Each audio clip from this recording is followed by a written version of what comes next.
Good afternoon, participants. Thank you so much for joining early. A very warm welcome to you on this 10th World Pharmacist Day. My name is Dr. Daniella Munene.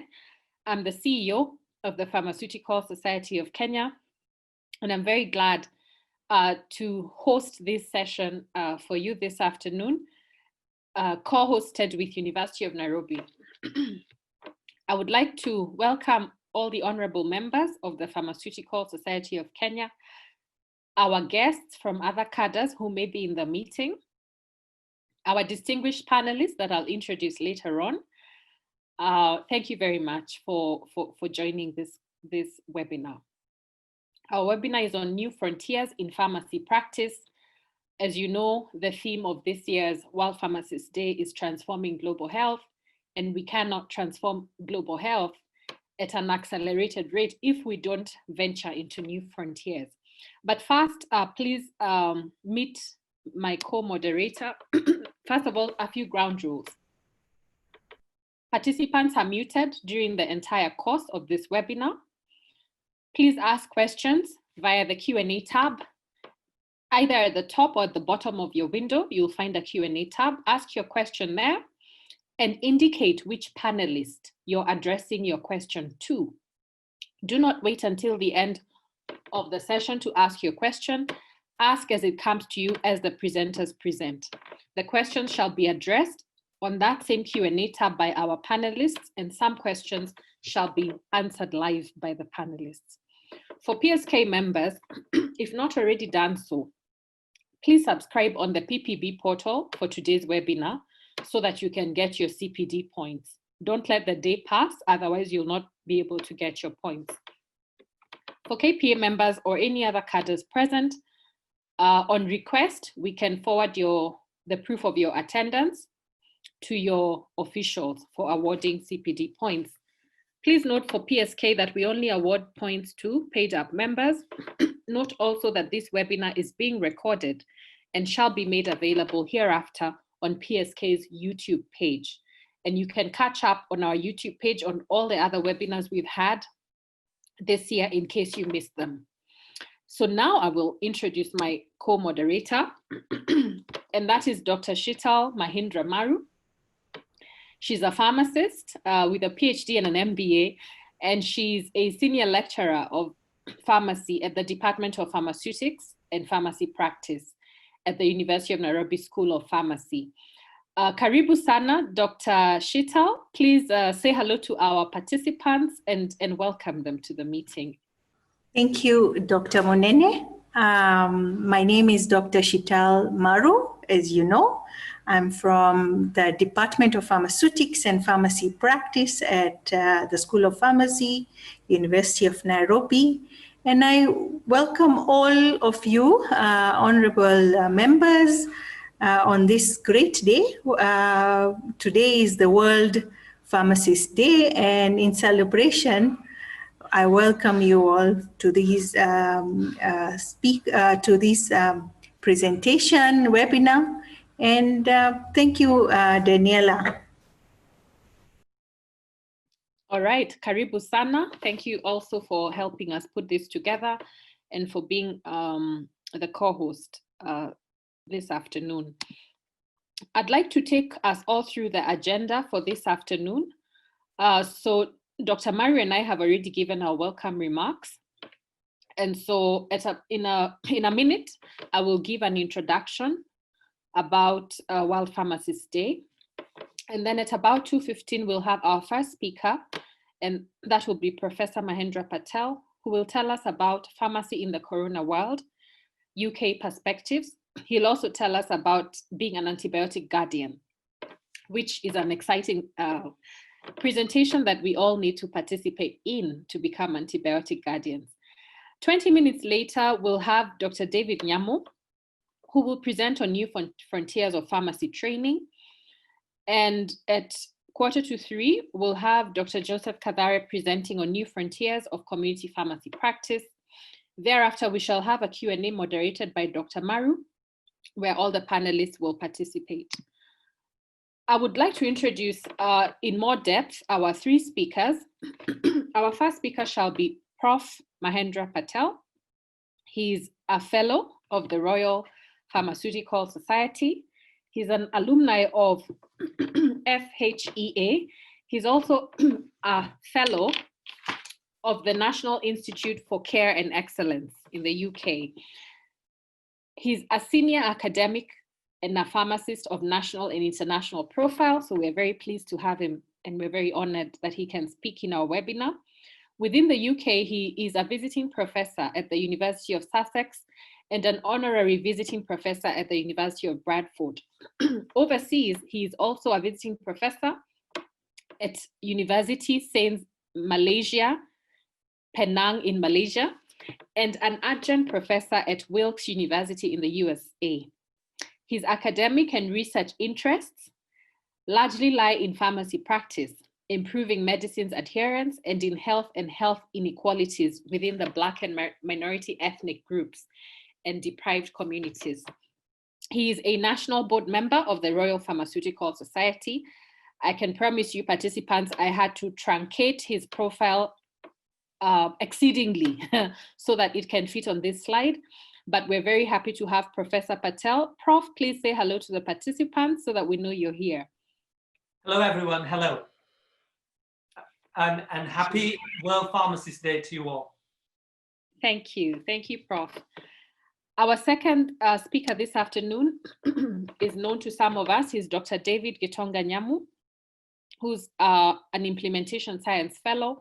He's a clinical pharmacist and senior lecturer of clinical pharmacy at the Department of Pharmaceutics and Pharmacy Practice at the University of Nairobi School of Pharmacy, and he's also the chair of that department. He teaches and supervises both undergraduate and postgraduate pharmacy students.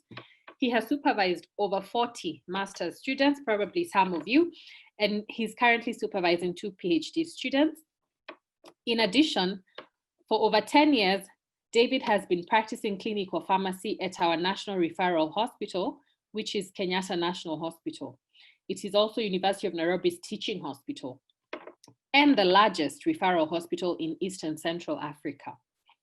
His specialties include internal medicine with a bias in pharmacotherapy of non-communicable diseases.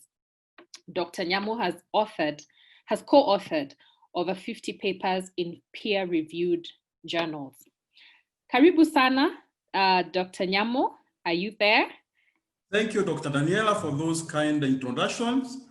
Yeah, happy on Pharmacist Day members. You're welcome. Thank you. Asante sana. Our final speaker this afternoon is Dr. Joseph Kathare, who's a member of PSK, and he's a board certified MTM specialist by the NBMTM board in USA. Dr. Kathare is an MTM service provider, a passionate one at that, and a certified MTM specialist by the National Board of Medication Therapy Management in the US. He is currently pursuing an MSc in pharmacology and toxicology at the University of Nairobi. He holds a B.Pharm from Kampala International University and a postgraduate certificate in MTM from PHE in the US. He is the founder of MTM Kenya and is the first and only board certified MTM specialist in Africa. Actually, we call him Mr. MTM. Dr. Kathare, thank you for joining us. Please say hello.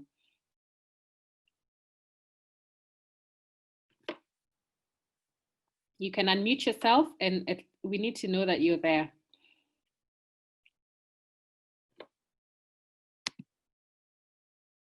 Okay, we seem to have lost Dr. Kathare. He's our third speaker, so hopefully he'll be back. He's very well known to most of us. So first, a short introduction about World Pharmacist Day.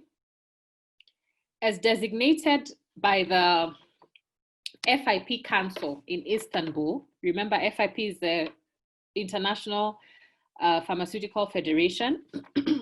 So the FIP Council in Istanbul, Turkey in 2009 designated 25th September as the annual World Pharmacist Day.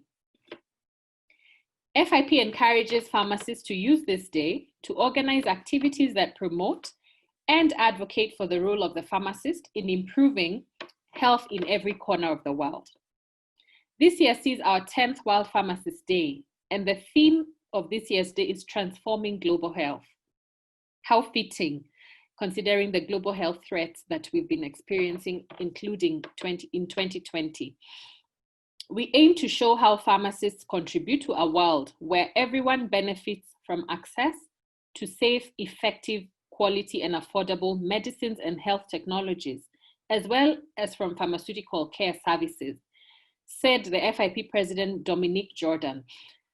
The World Pharmacist Day theme is an opportunity to communicate how we as pharmacists are transforming health through a variety of health services in our communities, including advising on healthy living, vaccinating to prevent disease, ensuring medicines are taken correctly, thereby managing diseases well and improving quality of life. The theme also covers how pharmaceutical scientists transform and prolong people's lives by developing safe and effective medicines and vaccines. On the education front, pharmacy educators are transforming outcomes by ensuring that there are enough qualified and competent pharmacists and scientists to meet the growing needs of our societies. So without further ado, I will welcome our first speaker, Professor Mahendra Patel, to present to us on pharmacy in a corona world. We have been blindsided by this pandemic. How are we to respond to keep our populations healthy? Over to you, Professor Patel. You can share your screen and you can unmute yourself.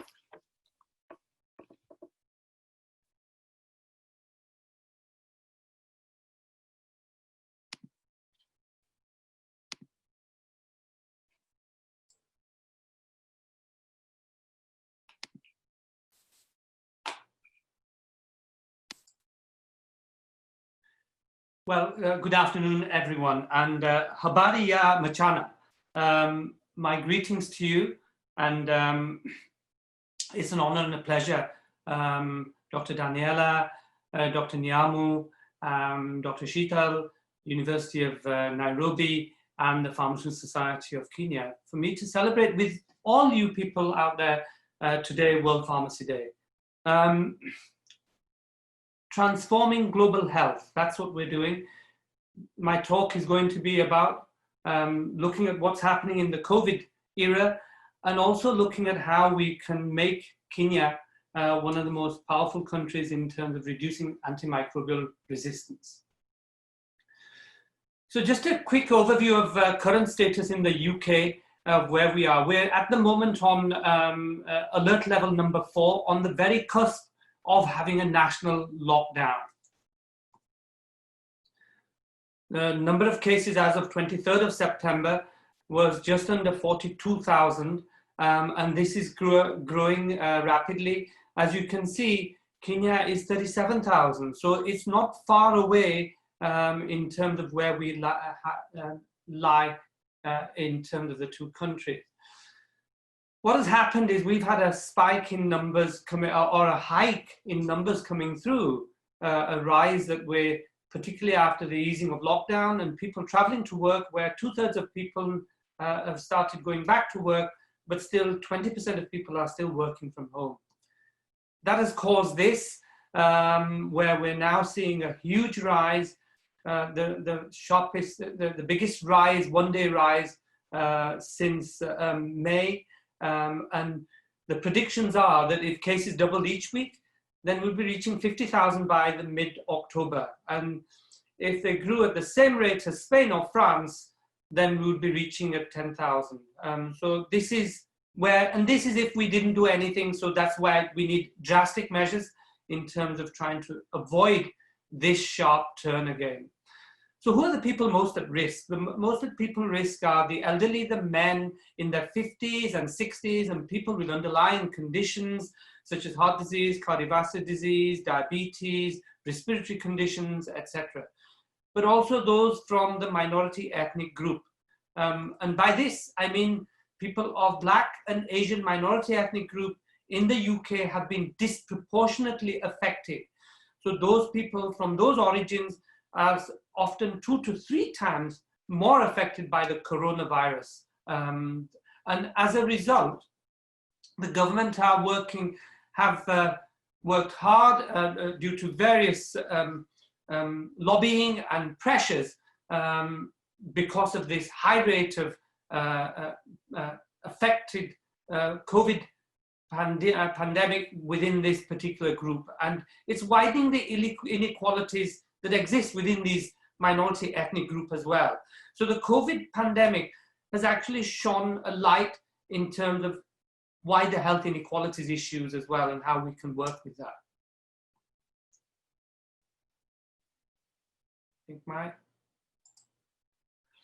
So what are the factors linked to deaths? So it's largely where you live. Socioeconomic profile has a big part to play with it. Genetic has something to do with it.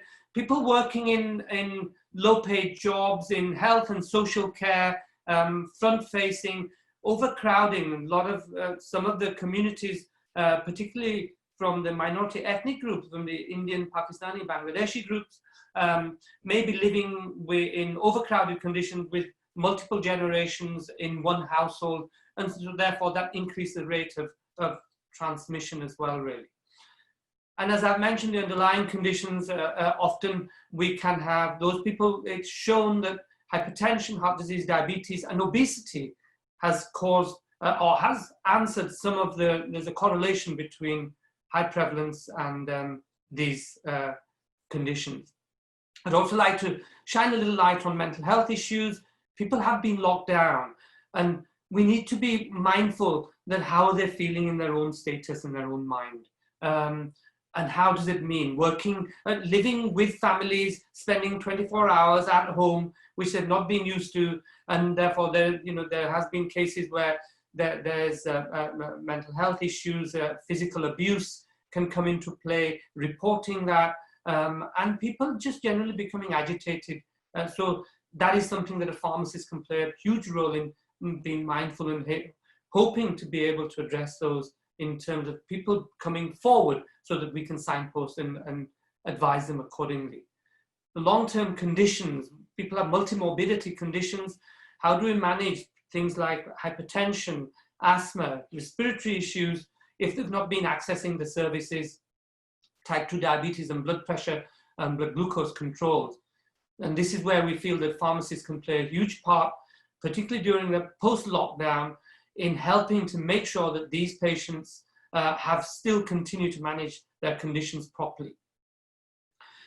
And it's largely resulting due to reduced access to pharmacy and medical services.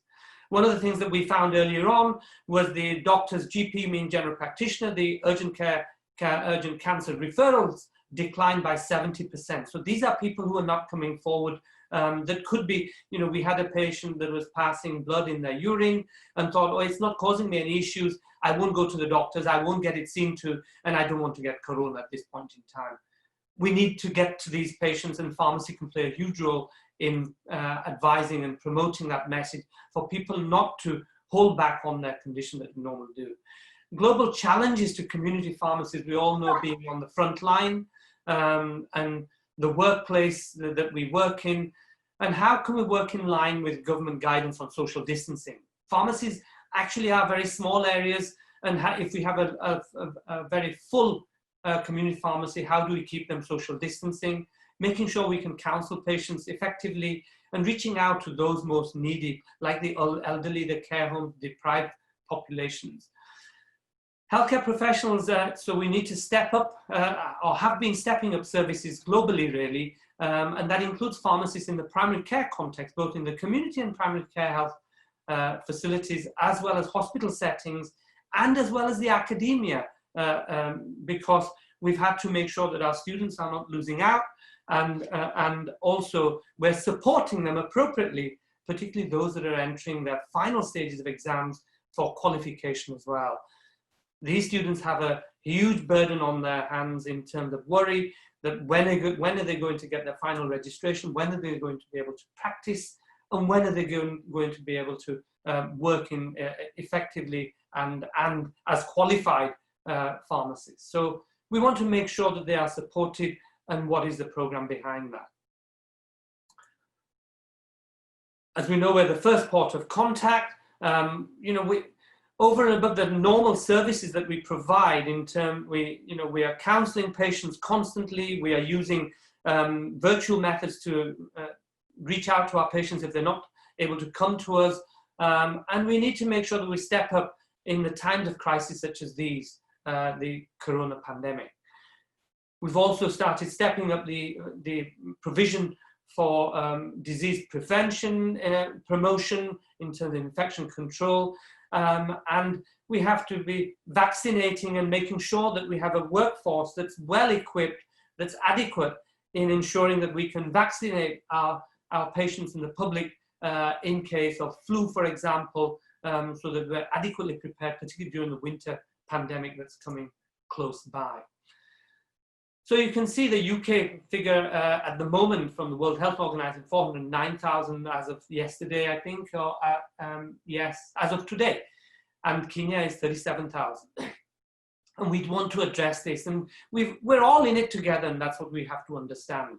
It's not just one country, it's not just one group of patients, it's not just one person, it's everybody, every person, every organization, institution, every country, every region, and we have to work together. And we have to learn from each other. So what have we been doing in the UK?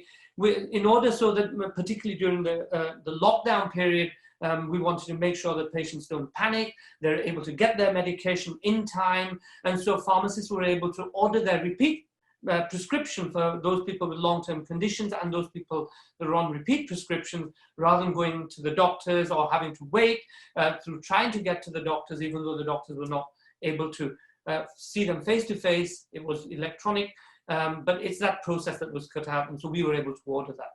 We've also allowed some restrictions in providing emergency supplies of controlled drugs, and we're able to alter the prescription in terms of if the form or the patent or the brand is not there, we can substitute without having to go back to the doctor, wait, and the patient having unnecessary stress. In Scotland, we have access to emergency care summary data, so that allows us to help the patient because we have some access to their data as well. This is a provisional registration that we have at the moment for pharmacists, which calls for pharmacists who are then in their registration period, can't take their final registration exams, and we've now allowed, working with the council and the regulators, to be able to relax those temporarily. And we've actually taken on board what we call provisional pharmacists, registered pharmacists, that are allowed to practice, but with still their exams, registration exam pending. Community pharmacy is more than just dispensing. I'm using one of the multinational Well Pharmacy here, that they prepared some slides for me. And it's, we give advice about medicines and existing and new conditions, and how existing medicines and new medicines, but we actually counsel them through a new medicine service as well. But some of the intervention service we've had to now do virtually because patients are not all able to come in. Self-care, they're able to look at their own, manage their own condition. We want to support them better. The prevention agenda with the public health issue and the corona pandemic, but also the wider health inequalities such as type 2 diabetes, cardiovascular disease that we can prevent is key to our work, really. In the vaccination services that we give, pharmacists now give flu vaccines, chickenpox, and we want to increase the particular flu vaccination wider and nationally across the country. Health checks, blood pressure, blood cholesterol levels is a common feature of a community pharmacy, as is needle exchange programs and substance misuse. This is an example of a pharmacist working in a doctor's surgery, what we call primary care pharmacist, who looks after over 48,000 patients across 2 towns. He works with 7 doctor practices, 6 community pharmacies, 1 hospital, 1 minor injuries unit. This is an example of how pharmacy is accelerating, and the COVID pandemic is showing how we can work within a multidisciplinary team effectively and in supporting the patients. To reduce the workload, supporting the people, providing efficiency across the systems, making sure we're safe and the quality is there, and building relationships across the different sectors. In terms of patient safety, we now have various methods in place. For pharmacy, for example, we're even looking at triaging people waiting outside the pharmacy, and actually, in some cases, looking at the more urgent cases first, and then leaving the other people later on, so that they're not as badly affected. Telepharmacy becomes a key part to this as well, so that we're able to be in touch with our patients right throughout the pandemic and beyond. Is this going to be something for the future? Because this is the learning from the COVID pandemic. This is because the BAME staff, the Black and Asian minority ethnic group, were more affected by the COVID pandemic. Through the government, we've now got risk assessments carried out, particularly the most vulnerable, and obviously the BAME people across the workforce within pharmacy and wider institutions. What is the Royal Pharmaceutical Society doing as a professional body? Well, we've worked hard throughout the pandemic in supporting patients, supporting our members and the workforce in making sure we're there right throughout the pandemic. And some of the issues you can see that we've had incidents where community pharmacies have said patients are coming in worried. Some people have even coughed and spat at the pharmacy staff if they don't get their medication early. So that's where we've stepped in, managing conflict, providing posters, behaving in a manner to respect the pharmacists and the pharmacy workforce. These are just some of the things that we've advocating for pharmacy over the pandemic and earlier as well. The enhanced role for pharmacists in managing conditions such as cardiovascular disease, diabetes, and mental health. We've got pharmacists now wanting to be, we're pushing for them to become independent prescribers in their own right, and that is a program that will be fitted as part of the wider curriculum in time to come, really. Supporting the role of consultant pharmacists, that's the consultant equivalent to the consultant doctor that we have in hospitals, so that they are specialized, but they are at a very high level and recognized in the same manner as doctors are as well. And we continue to engage with new policies that we bring out. We ensure we're recognizing government announcements. We don't want to be left out, and we continue to be feeling from that perspective. And also, we need to make sure that we're on the level platform, looking to the future. So we need to be working more efficiently, recognizing digital infrastructure and technology as a way forward. Vaccine prevention, well, we have the vaccines. This is the story about vaccines. We still need the magic bullet, the silver bullet. And Oxford is still leading on this way in many ways, but we're as yet, no one has shown vaccine efficacy, even though there is the Sputnik vaccine, which is developed by Russians, but there is concern about the vaccine safety and efficacy is yet to be established. I'm going to move on. This is something that we're joining, so the vaccine program can be equitable. This is showing that, have we got the pharmacy workforce that it's upskilled, that can provide the vaccination. We want increased flu vaccinations so that it doesn't coincide with any issues arising with the corona pandemic. So the wider pharmacy workforce as well. This is a treatment program that I'm involved with Oxford University as a national lead to antibiotics, trying to reduce the symptoms of coronavirus, and it's a flagship one. Antibiotic guardianship, this is something that we can see. Antimicrobial resistance is a huge problem globally. 10 million deaths by 2050, and we need to reduce this. Kenya can play a big part in this, and my aim today as a strategy and an initiative is working with you, stretching out to you in making Kenya global leaders in the campaign against antimicrobial resistance with the Pharmaceutical Society of Kenya and the University of Nairobi here as well. You can become an antibiotic guardian quite easily via your phone. There is the website, antibioticguardian.com. And it's a simple process. You make a pledge, overusage of antibiotic, unnecessary use of antibiotic, completing the course. And as pharmacists, surely we can be the champions for that. And we want the World Health Organization, FIP, to see that Kenya is driving this forward. And I want the highest number of antibiotic guardians in the world if we can drive this through Kenya, really. And you use the hashtag antibiotic guardian because I want it to be registered through to Kenya and you make these pledges, simple pledges. It takes 2 minutes and you download a certificate. And these are some of the sites. You can have the slides to go through with. And then basically just to show that there is a great scope for engagement and supporting public health in testing, vaccination, upskilling the staff, multidisciplinary working. Director General of WHO clearly says we may never have a silver bullet for COVID-19. But actually, whilst we wait, we call it the human vaccine. And we can do this. We social distance, we hand wash, we wear face masks, and we isolate. So we are our own vaccines. Thank you very much. It's been an honor and a pleasure. And thank you for inviting me. This makes it a very momentous day in celebrating World Pharmacist Day with you. Happy World Pharmacist Day. Thank you. Thank you. Thank you very much, Prof. Patel, for that presentation. You touched on very many interesting things. And so we would definitely love to have you back so that we do a deep dive on some of those aspects. But please post for us in our chat box the website for being an antibiotic guardian. So please, participants, look out for it in the chat, and you know, click on it and download your pledge either during this webinar or right after. Let us, between now and the AMR Awareness Week in October, have amassed hundreds of antibiotic guardians from PSK. Thank you very much, Prof.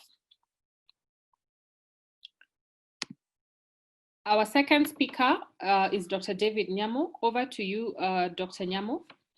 I'll share your slides for you. Thank you, Dr. Daniella. I'll take you through the frontiers in pharmacy training in Kenya. Just say that I'll just take like 15-20 minutes just to highlight on key areas that you are doing the training of pharmacy. So the outline is look at the background of training of pharmacy, both undergraduate and postgraduate trends in training. Then we look at some of the specializations that we have in pharmacy. And then we'll take a case study of the clinical training of University of Nairobi. And then we'll do the deployment areas and future training and accommodations. All of us know that the pharmacy services have expanded beyond what we were doing previously from preparation and distribution. And pharmacists are now involved in patient care to optimize the use of medication, promote health, and prevent diseases. So the training of pharmacy has expanded broadly, and that includes the changes of both undergraduate and postgraduate curriculum. Next. If you look at the undergraduate training, we previously had the 4-year course. So in the late 1990s, sorry, in the late 90s, we had the 4-year course. And then come the early 2000, we had the 5-year course. And then from there, we came to the 5-year course again. Now, we have 8 universities in Kenya which are offering BPharm training. We have the 4 public universities and 4 private universities, which are churning out about 200 to 300 graduates annually. Of course, the issue is to improve on the practice of pharmacy. And we have a couple of people who are actually upgrading from diploma to the BPharm degree to improve the patient's outcome. On the postgraduate training, we have the 2 universities conducting the training. We have University of Nairobi, who have the Masters of Pharmacy, and we have the Maru University, which is doing some MPharm clinical pharmacy. On the postgraduate courses, what we have 6 postgraduate courses. And I want to mention that in the University of Nairobi, we're actually doing all the 6. Maru University is doing the MPharm clinical pharmacy. I attend the pharmaceutical analysis because it's the oldest. Of course, training the pharmaceutical analyst on the quality control or the quality assurance of the product. We have the MPharm industry pharmacy for people who want to specialize in the industrial matters, in the manufacture of the drugs.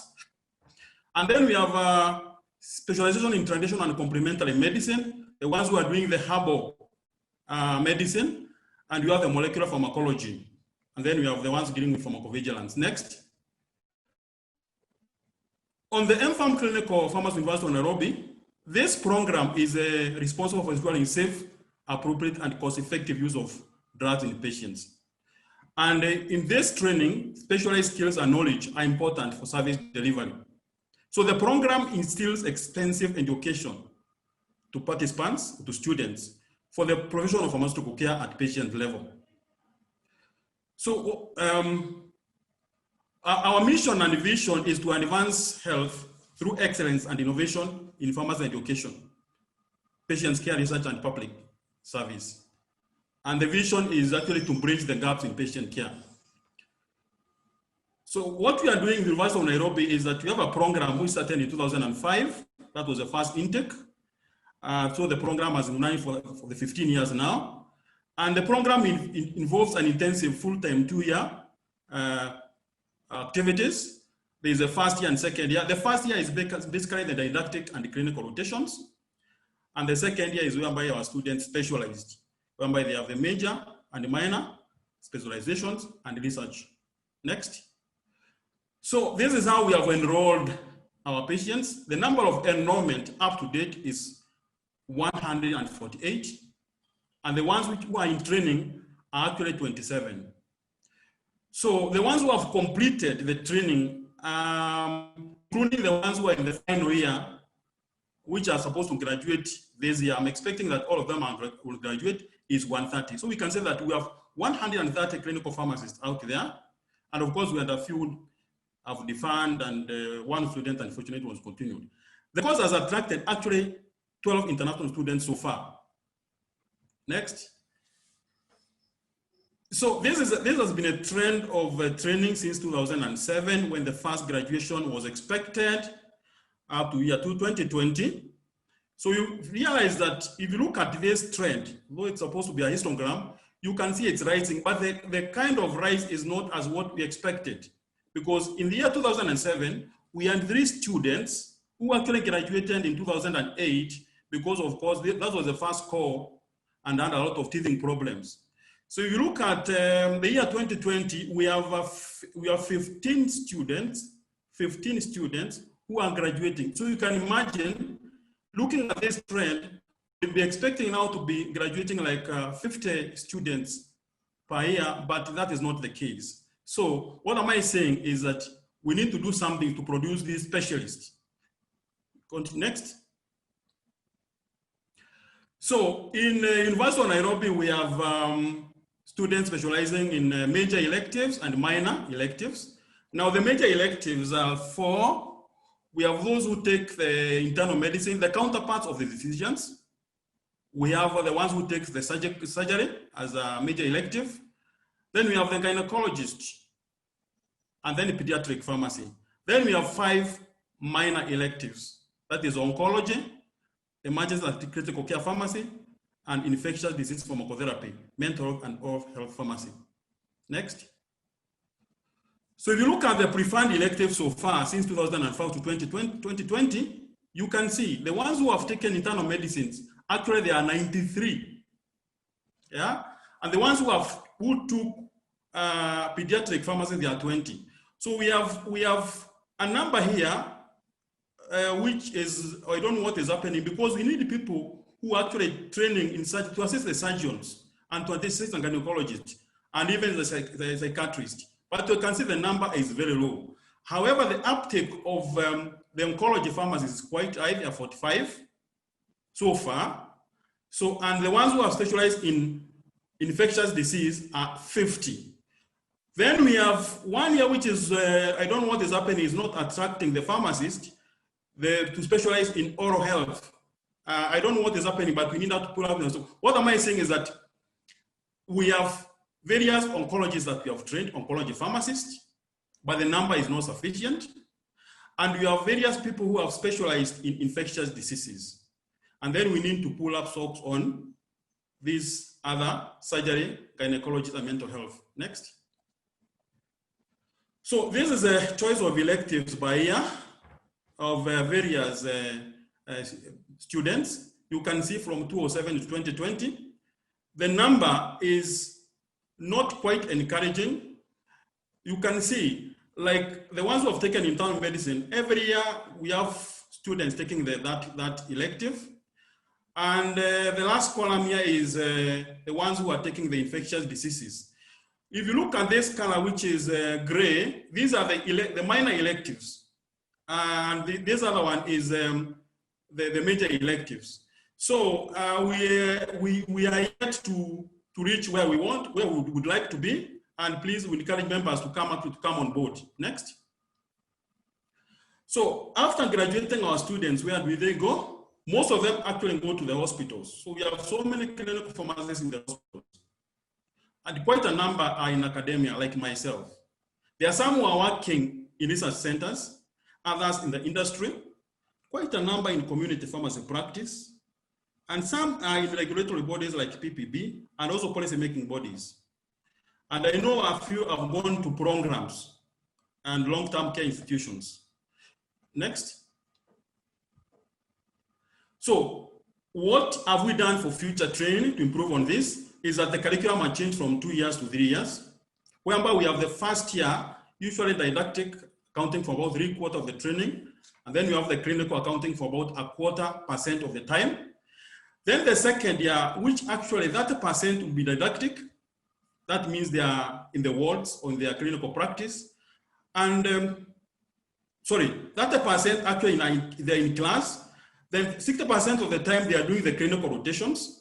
And then there's a research component about 10% of the time. Then the third year will be dedicated to single specialization. There is no didactic. And then plus the research work. Next. So in this new curriculum, what we have done is that we have changed the specialization to include just a single course. So we have the ones who specialize in oncology, that cancer management, the ones who specialize in infectious diseases. Then we have the critical care unit. Of course, this is an area which also requires a lot of clinical pharmacy specialists. And then we have the mental health and palliative care and nutrition.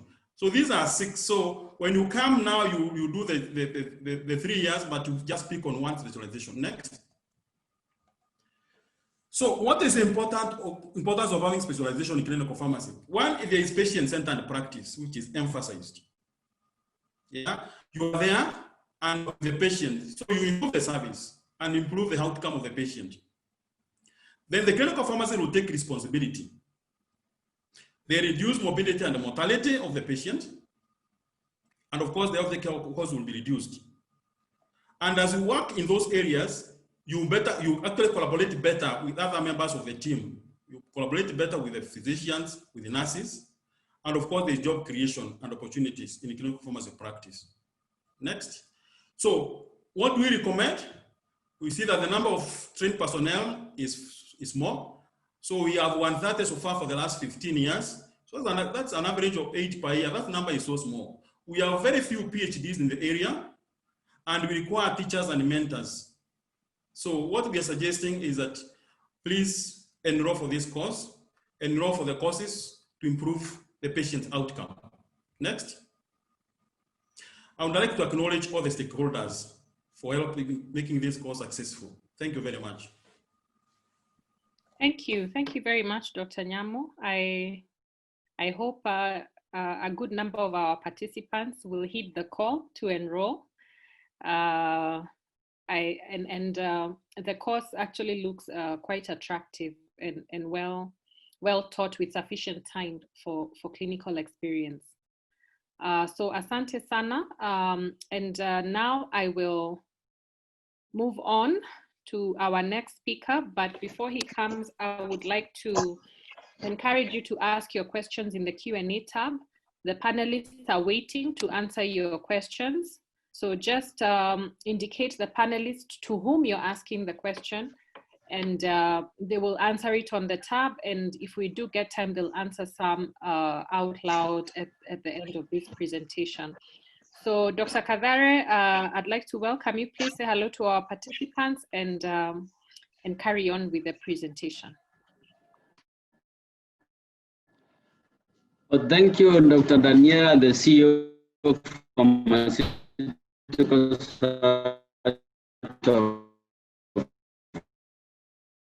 Kenya.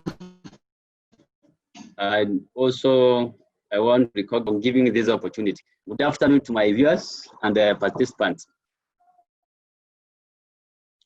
I would like to wish all of us a happy Pharmacist Day, our historical day. And now I want to enter into the presentation.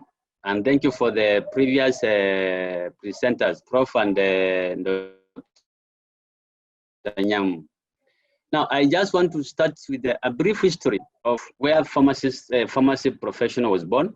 And I'm sure Prof is in US. So that we can have a view of where we need to be and what we ought to be doing in order to evolve the practice and to leave legacy in the life of our patients. I think it began in 1818 in the United States. And this time you can see how pharmacy were being studied through apprenticeship. And the practitioners had autonomy, the pharmacists had autonomy, and there was no prescription category on non-prescription drugs. Even though the physicians were prescribing, pharmacy professionals were not obliged, they were not bounded or tied to dispense via prescription. Next slide down. So in 1946, there came an expansion era in US where pharmacy professional was left without any role because of excessive funding by the government. The tableting machine, formulating machine. So the work was done by machines and the pharmacy professionals themselves. And this time, the drug and cosmetic created a prescription category of drugs.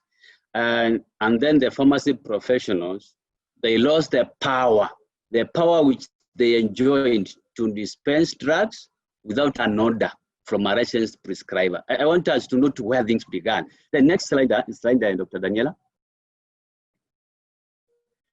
So in 1994, just the other day, Patel stated that pharmacy professionals were not to discuss therapeutic composition of a prescription with the patient.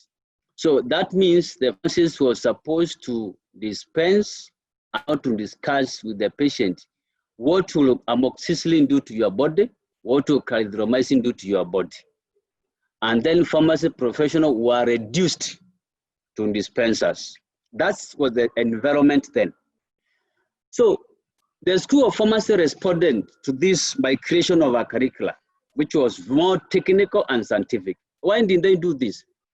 It's still to defend the professional, to see how they can evolve the profession. Until that time, the pharmacy practice was lost and in total darkness. But of course, all of us were aware about the Hepler and the Strand philosophy, which came up in 1990 about the concept of pharmaceutical care. And pharmaceutical care targeted now taking care of patient-oriented model from the product-oriented model.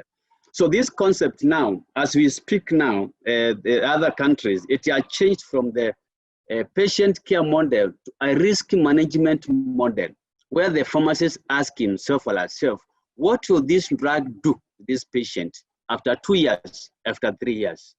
And now this drug risk management model is what now forms the foundation of medication therapy management. Next slide. So now, what has been, or what is the struggle for pharmacists since then? Number one, all over globally, especially in US, pharmacists have been struggling to understand where is their professional fee, because it's a professional like any other. Pharmacists are struggling to fight for provider status. I thank God maybe in some of countries in US, they already have provider status. But in Africa, I think this policy is not yet been discussed. They are struggling to become a part of primary health care team member. Prescribing status, pharmacy practice activity classification. This is where we are.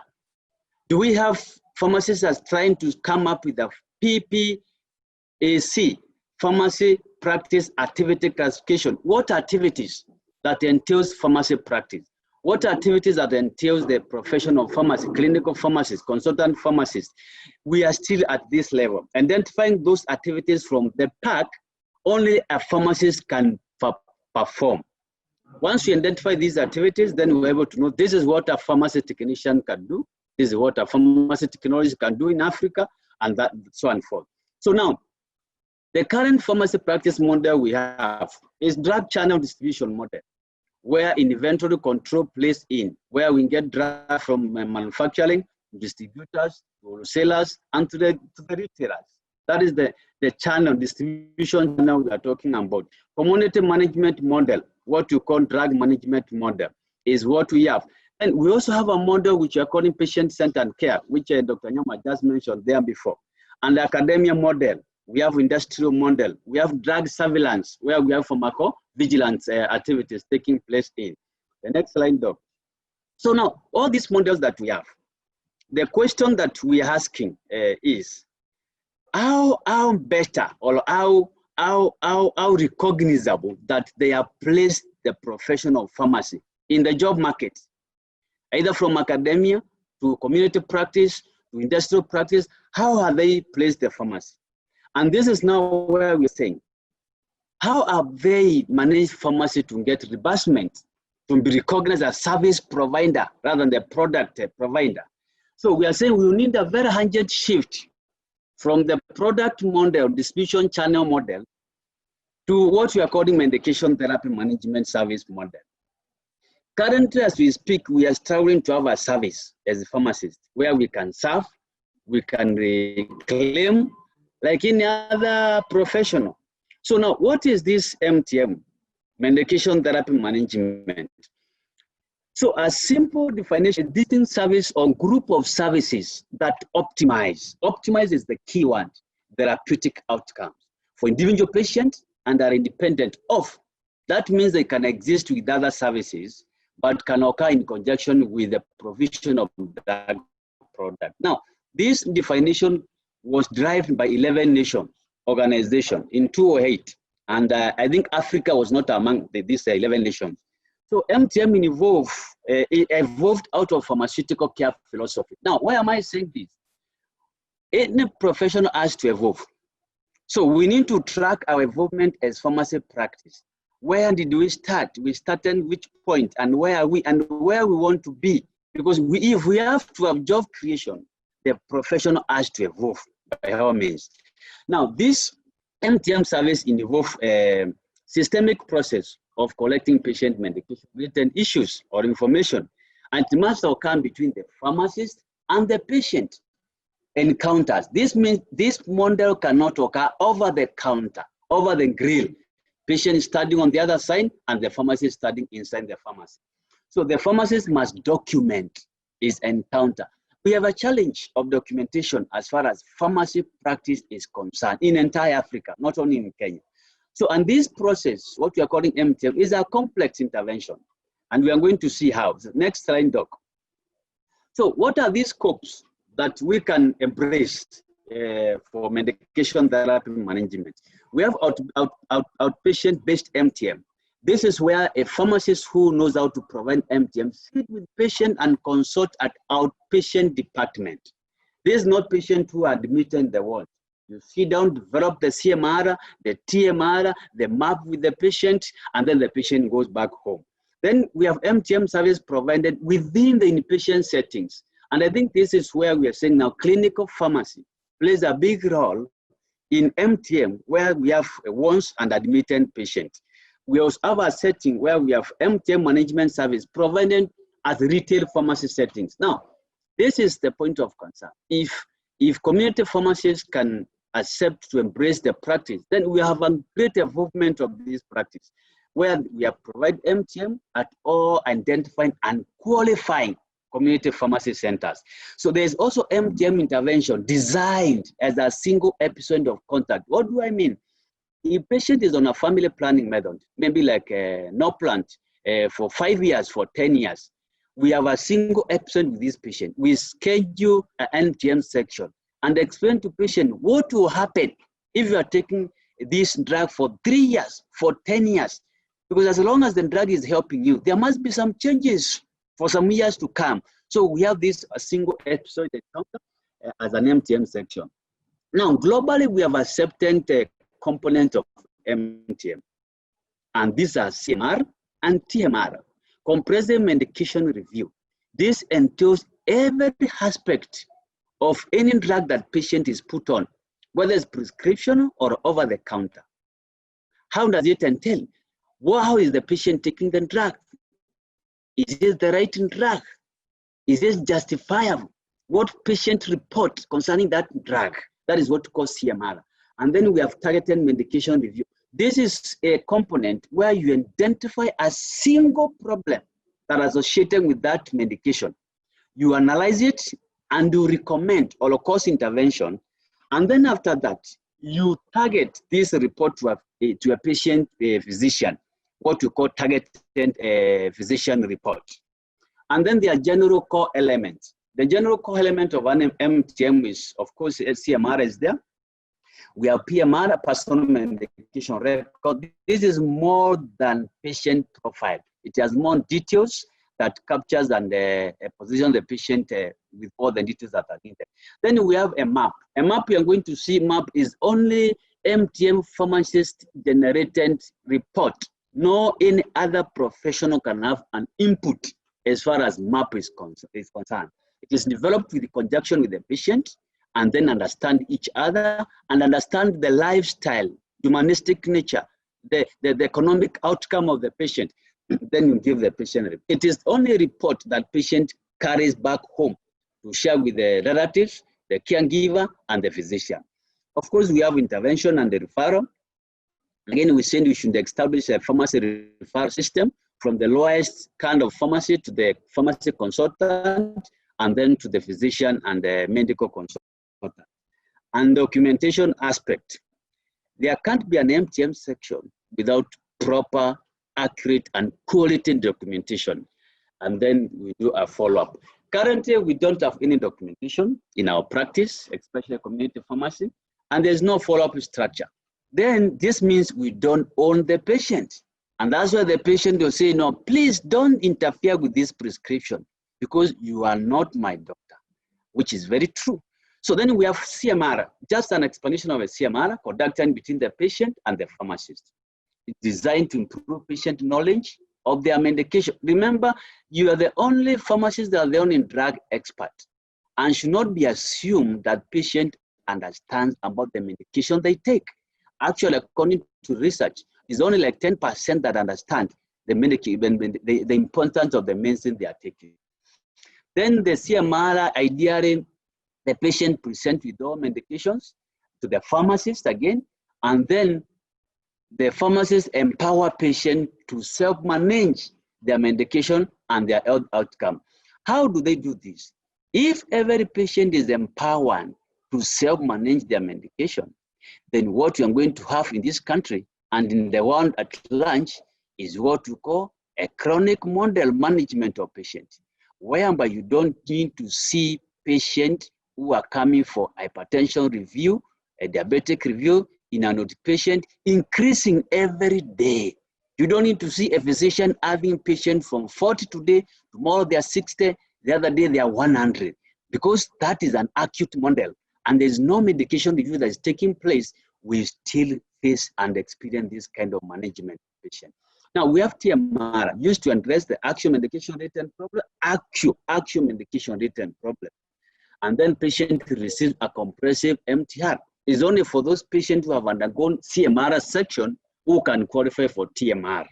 And TMR must be tailored to an individual needs of a patient. What do you mean individual needs? Individual needs, they include social needs, humanistic needs, physiological needs, and economic needs. Next line, Doc. So then we have PMR. This must be a comprehensive record of the patient medication, both prescription and non-prescription drugs, both herbal products and even dietary supplements.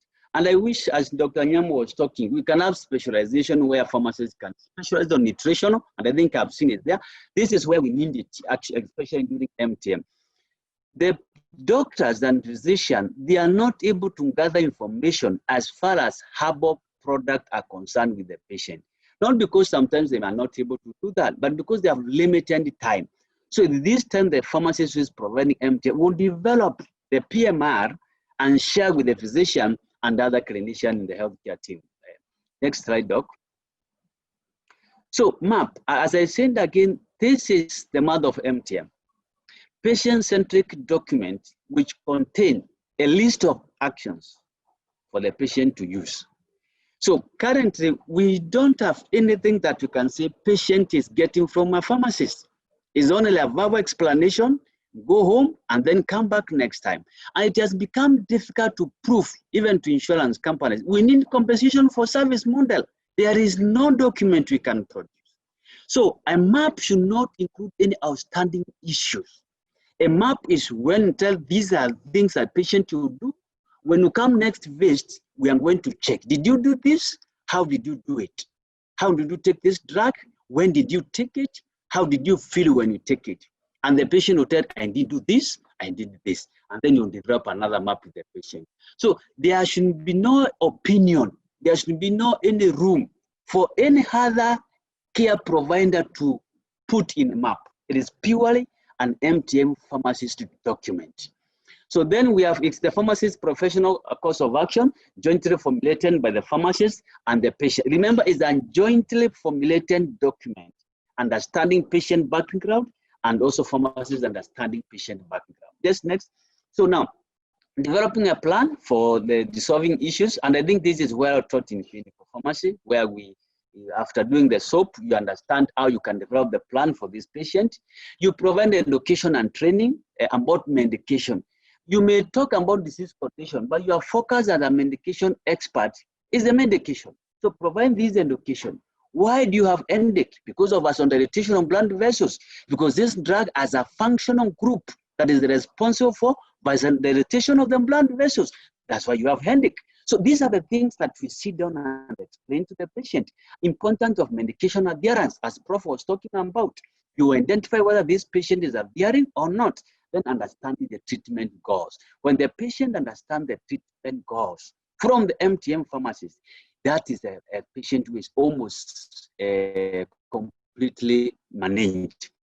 Then we have intervention and the referral. The pharmacist provides protective service, intervene. There are interventions the pharmacist will cause during the consulting service, during MTM section, and they are the ones that you refer to a senior, better placed colleague, and or even to the physician, and then get the intervention done. Then a pharmacist refers the patient. Next slide, Doc. So documentation is an issue, and this is where you must document an MTM section. That is a must, and that is what you use to evaluate and to do publications.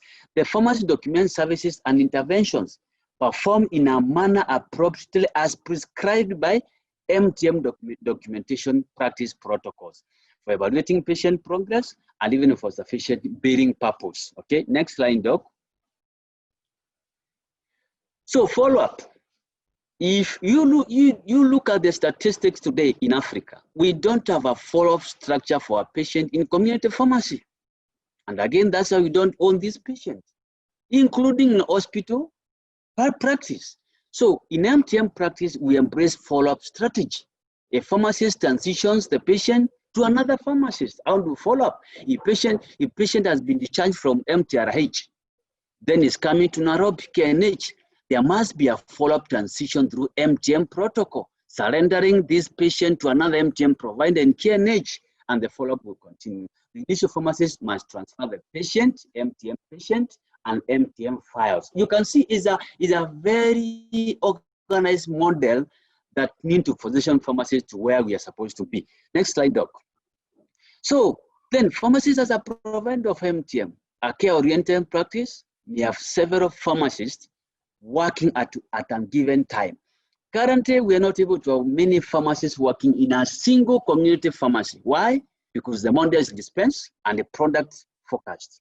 But when we have a service model where one pharmacist has to develop PMR, personal medication risk, the other pharmacist has to develop personal medication related problems for pediatric patients, for geriatric patients, and for expert patients. If we have that kind of model, and the other pharmacists developing CMR, and all these need to be channeled to the physician to look at the recommendation and findings, then I think we have one single community pharmacy being to have like 10 pharmacists working at one time. If we have MTM consulting rooms in community pharmacy, we have 3 pharmacists coming to see patients for review as part-time work.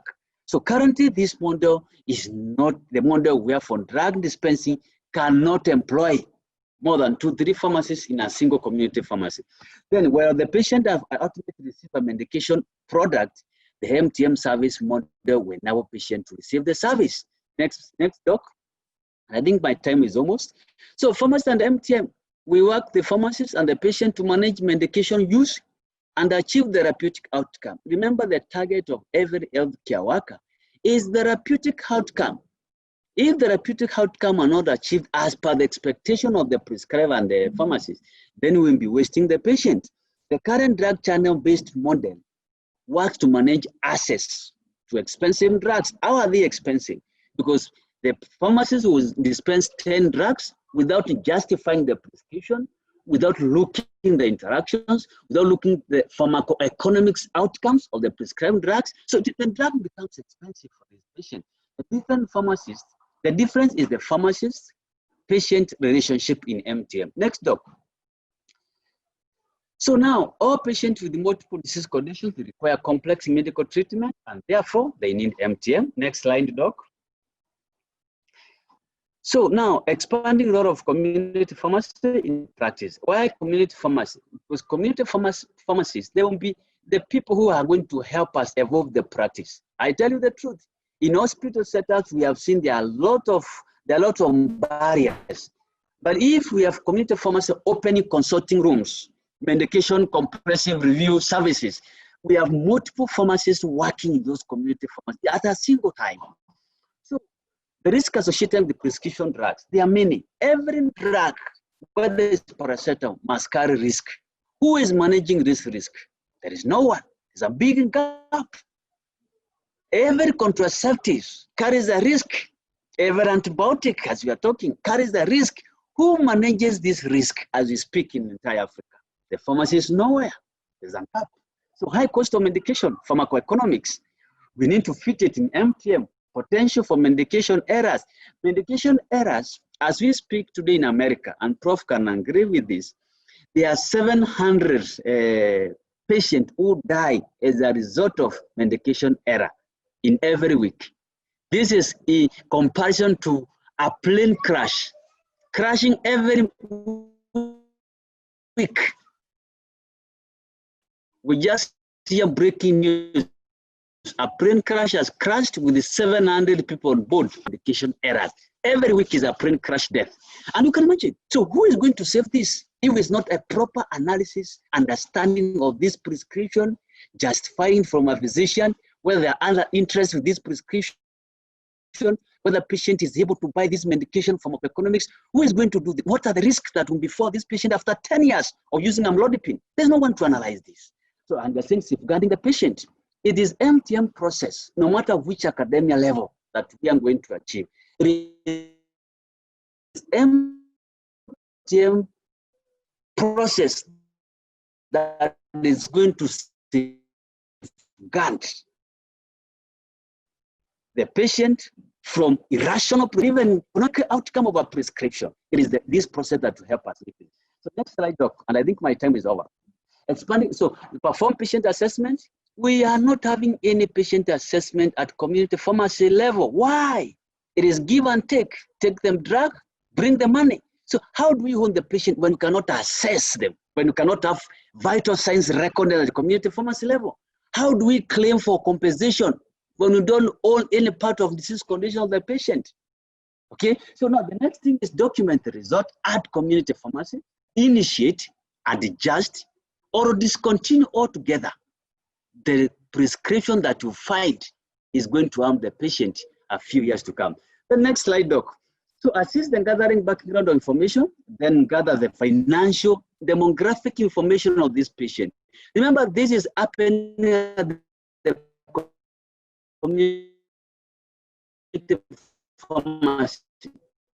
And you see the reason why I'm saying we can have missing, it must provide component of MTM, as we have seen there. Then is a revenue generation. If a community pharmacy can review 100 patients for diabetic condition medication in a day, and the patient are paying consultation for 2,000. That we are talking about almost 100,000. So it's a revenue generation professionally that need to be reversed and recognized by the policy makers. Next slide, Doc. Daktari, I'll give you 2 minutes to wind up. Yes, 2 minutes. Go to the last slide then.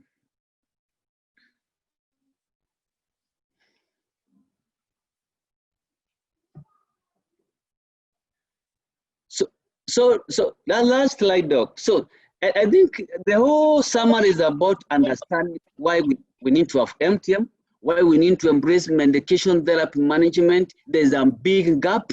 There's what called prescription cascade, which is causing the first drug causes the second disease condition, the second drug causes the third disease condition.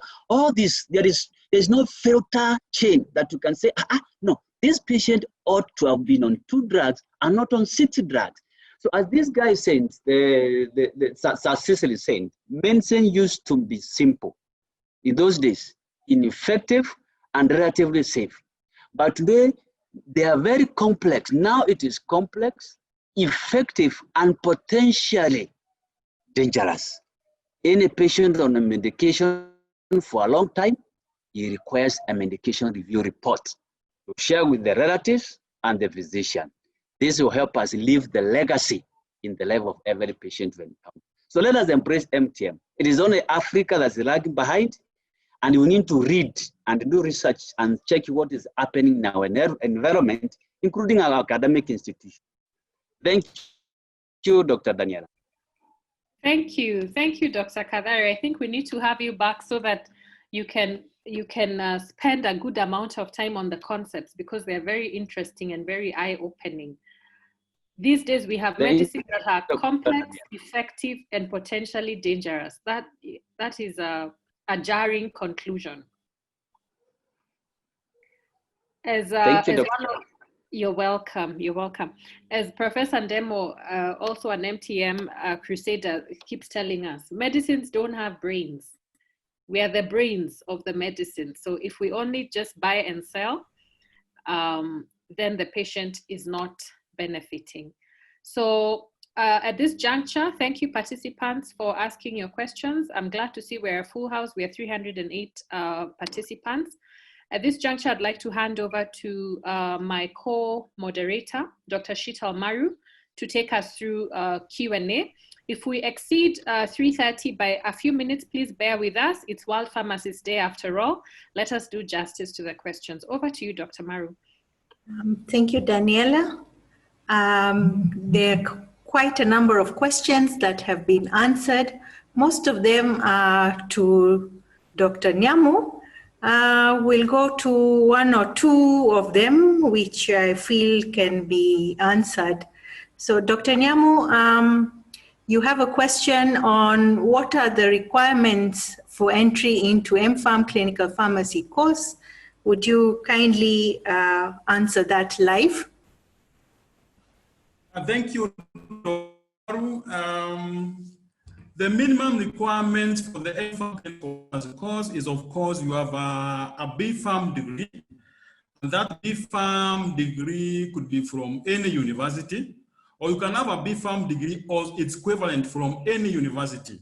And the university must be recognized by the University of Nairobi Senate. And you must have good passes in either clinical pharmacy or pharmacology. I hope I've answered the participant. Thank you.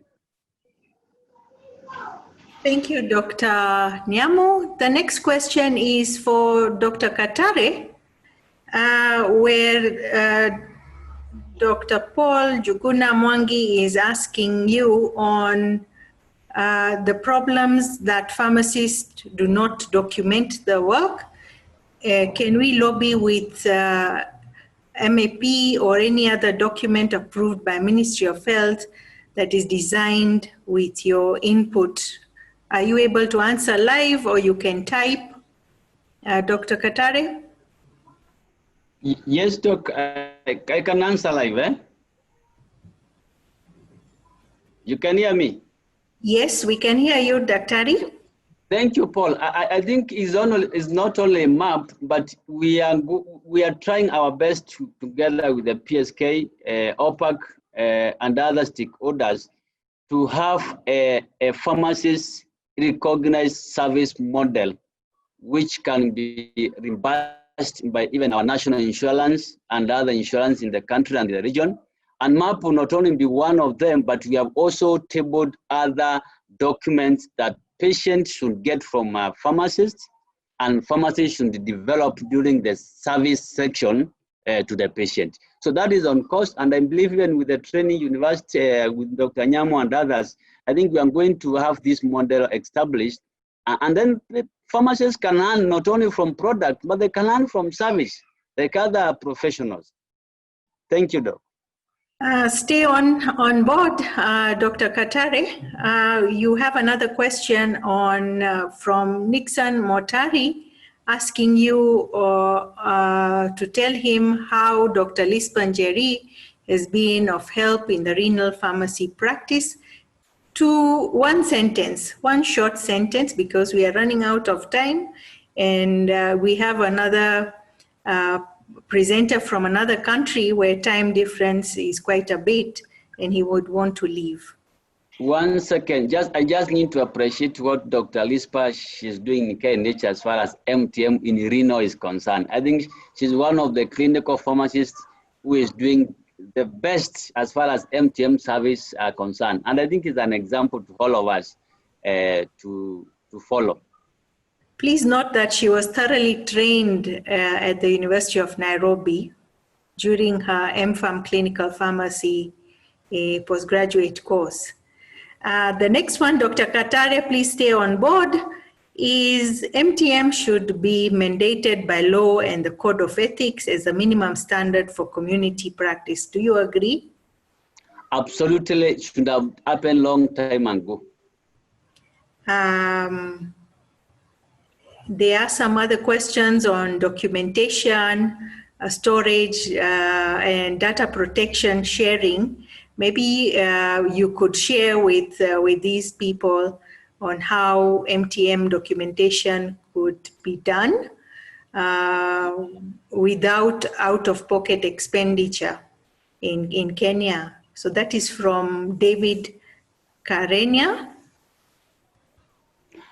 For those who are practicing MTM, because we are using American model to practice, we have a documentation module, MTM documentation, where we have the documentation structure. We have, if you want to share the document for that patient, there's what to call patient consent in MTM.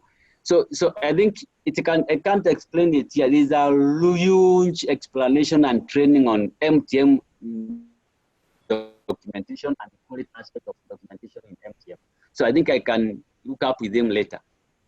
Yes, and there is also Dr. Yali Anthony, who is asking whether there is any consideration for MTM policy with PSK and eventually be used for all pharmacists who are registered with PPB. So Dr. Daniella and Dr. Kathare, you probably could answer that, or probably later you could type your answer or get in touch with Dr. Anthony. Veronica, you said thank you for Dr. Kathare. That was a wonderful presentation. Thank you. I think the documentation guide should be given to our pharmacists for MTM services, Dr. Kathare. Most of them are asking that. Dr. Nyamu, if you can come on board, there is a question for you so that we can wind up. Thank you, Dr. Sharp. Please go ahead. There is a question for you which says there seems to be a disconnect between training of clinical pharmacy and the effect of these graduates on the ground. They rarely practice what they are taught. Why is that? And that is from an anonymous attendee. So I think you can clear the air. Thank you, participant, for that question. Well, there may be disconnect on what the clinical pharmacists are taught and how they practice, again, it may be based on the placement where they go after the training. For example, I've seen that some of them actually go to managerial positions. Now, when they go to managerial position, actually they cannot practice the clinical pharmacy the way they were taught. For the ones who go to the hospital, we tell them to identify the niche, and then from there, they can go ahead and practice the clinical pharmacy. So the disconnect could be there, but again, depending on where they are placed. And that is why we are calling for people to come on board and to enroll for the MPharm program so that we have a critical mass to move forward. Because if you don't have the numbers, again, the practice may be a challenge because you may be called upon to go and manage the institution. Thank you. So stay on, Dr. Nyamu. There is also somebody known as Nixon Motari, who has posed a question saying that pathologist Dr. Kibet Shikuku told us you cannot manage a cancer patient without the pharmacy. How are you at UON promoting oncology pharmacy among the undergraduates? Thank you for that question. Nixon, I think, is one of us. So, cancer management is becoming a global issue, and pharmacists need to learn that all the way from undergraduate to postgraduate. So, what I can tell you is that for the undergraduate is that we need to look into the syllabus to actually check that they're actually doing the rotations in the cancer areas. Whatever they do, they go there just for a few weeks, and we hope to apply that. However, that notwithstanding, we appreciate that they also do the internship. And since we teach them pharmacology of those drugs, they can actually have a lot of time and participate in those oncology clinics or oncology wards to get more experience. Thank you. Thank you. The next question is for Dr. Kathare from Dr. Munyua Gachuhi.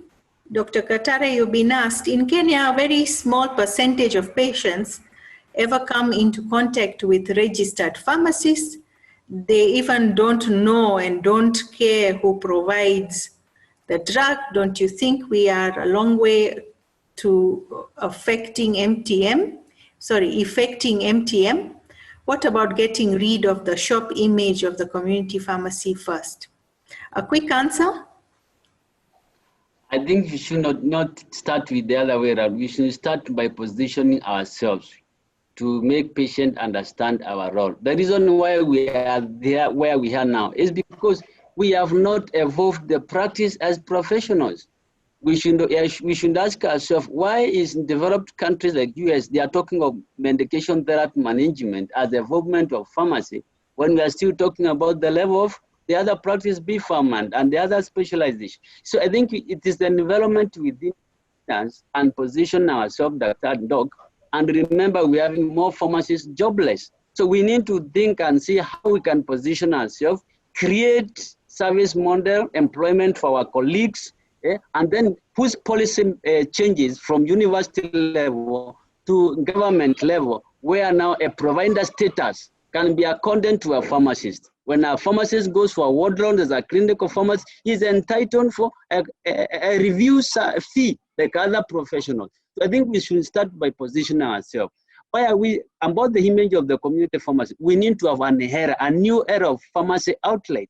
The outlet that is managed by a specialty pharmacist, and is a specialty pharmacy, community pharmacy, dealing with the pediatric, geriatric.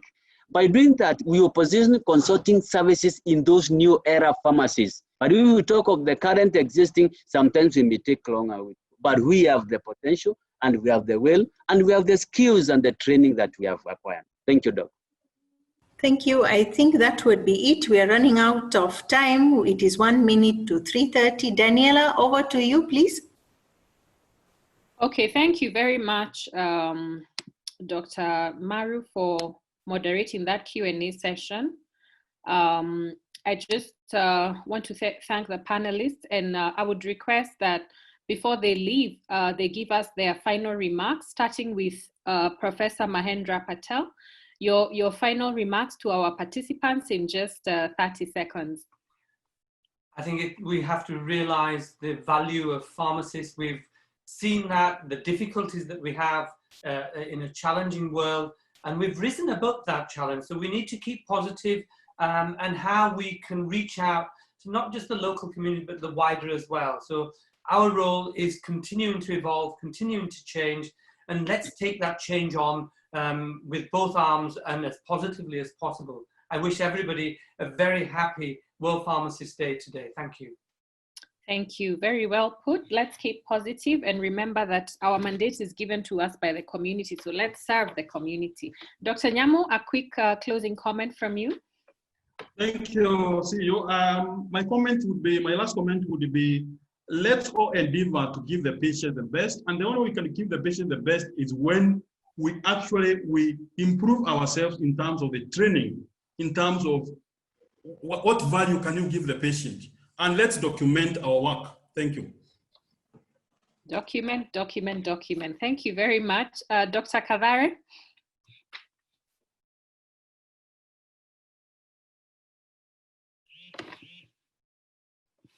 Dr. Kathare, are you there? So thank you, Daniela. I just want to ask to challenge our brain power. Number one, as pharmacists during World Pharmacist Day, how can we leave legacy in the life of a patient that we serve? When patient takes that drug, is there legacy that patient can say, after 10 years, I was served by a pharmacist? Number two, how do we evolve the practice? We're having more clinical pharmacists graduating and BPharm graduating. How do we position them after graduation? The next 5 years, how many will be jobless?